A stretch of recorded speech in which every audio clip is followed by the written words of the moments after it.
To stop my freeloading roommate from using my laundry card, I intentionally left it with a zero balance. The next day, she slammed a receipt onto my desk with total entitlement. Lydia, why didn't you refill your laundry card? I had to stop my wash mid-cycle because of you. I put $10 on it for you. Since we're roommates, I won't charge you a convenience fee for the trip to the kiosk. How are you going to pay me back? Venmo or Cash App? I almost laughed in her face. A single load of laundry cost $5, and she had been leeching off my card for 2 months. She had used it at least 30 times. I hadn't even asked her for the $150 she owed me yet, and here she was, hounding me for $10. I looked her in the eye. Fine, I'll give you the $10, but first, pay me back the $150 for the loads you've already done. She didn't say a word. Instead, she turned around and went straight to the dean of students. The dean pulled me aside, giving me a long-winded speech about how she was the school's inspirational representative. He told me to just suck it up. He warned me that if this turned into a scandal, it would look bad for the university and could even affect my graduation.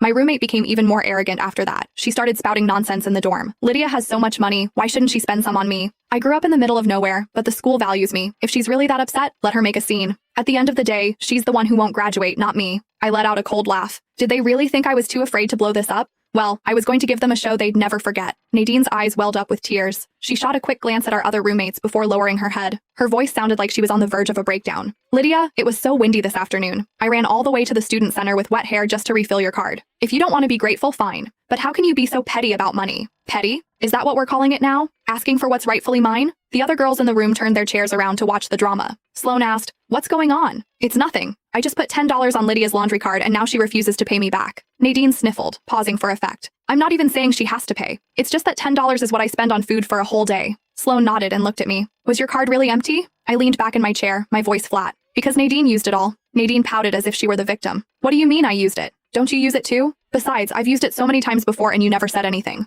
I stared her down. "That's because every single time you said, 'I'll pay you back next time,' but you never did." The first time Nadine leached off me was during the second week of the semester. I had just finished my laundry when she happened to walk in. "Lydia, my card is empty. Can I borrow yours? I'll refill mine tomorrow and Venmo you." I said sure and handed it over. The next day she didn't mention it. I didn't bring it up either. Then came the third time, the fourth, the fifth. Her "can I borrow it?" turned into "just let me scan yours, I'll get you later." But later never came. One time I came back from class and she just held her hand out while sitting on her bed. "Give me the card. I need to do laundry." I asked if she had sent me the money yet. She froze for a second, then laughed. "Don't you still have plenty of credits on there? It's not like it's hard cash. Why are you being so calculated?"